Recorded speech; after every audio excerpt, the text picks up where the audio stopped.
Jangan lupa tonton, subscribe, like, and share.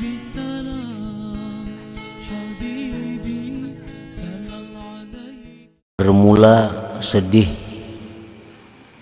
atas kehilangan taat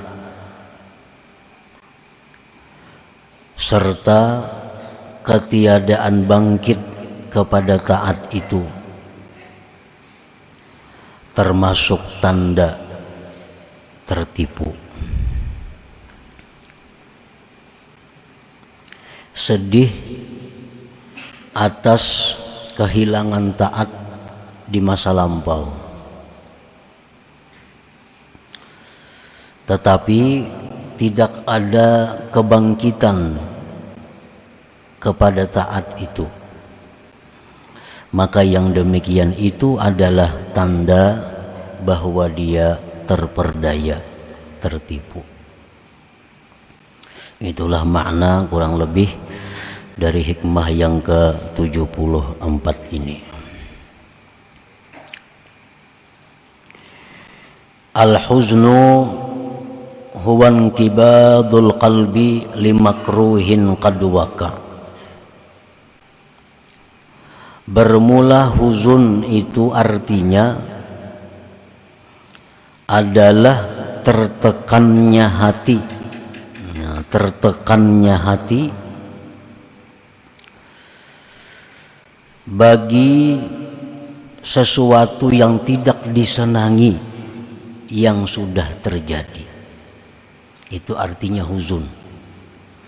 Kesedihan hati terhadap sesuatu yang tidak disenangi yang terjadi di masa lampau. Nah, itu dalam bahasa Arabnya adalah huzun. Kalau hati kita sedih, tertekan karena memikirkan masa yang akan datang, itu namanya adalah hammun atau humum jamaknya. Ada perbedaan antara ham dan hazan atau huzun. Nah, jadi huzun itu artinya adalah sedihnya hati terhadap hal-hal yang tidak disenangi yang sudah terjadi di masa lalu. Wa huwa imma mahmudun wa imma madhmumun.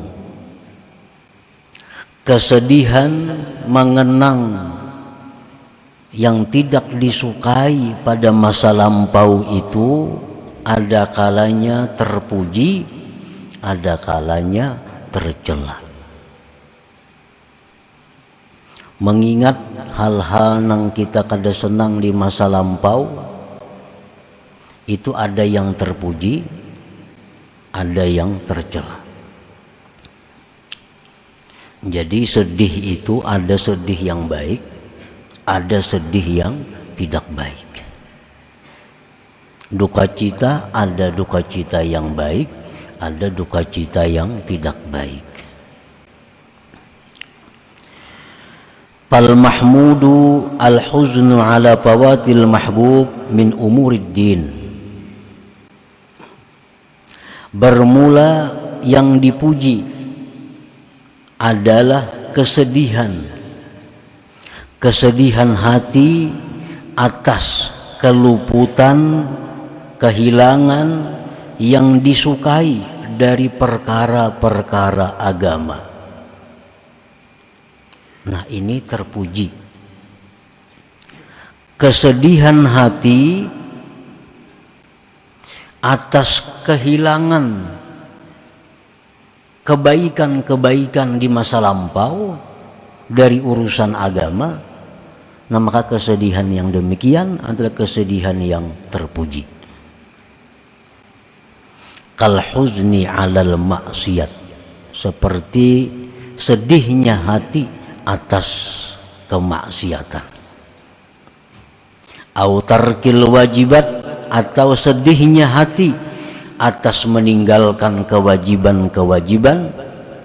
Au tadyi'il auqat, atau sedihnya hati karena menyia-nyiakan waktu fil ayyamil madiyah, pada masa-masa yang lalu.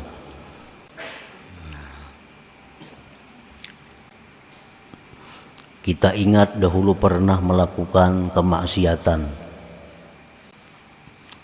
Ingat itu.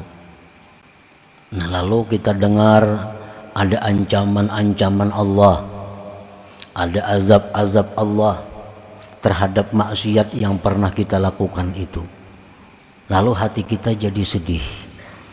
Nah, sedih hati karena bahari macam-macam kelakuan. Atau meninggalkan kewajiban. Dahulu rancak kada sembahyang.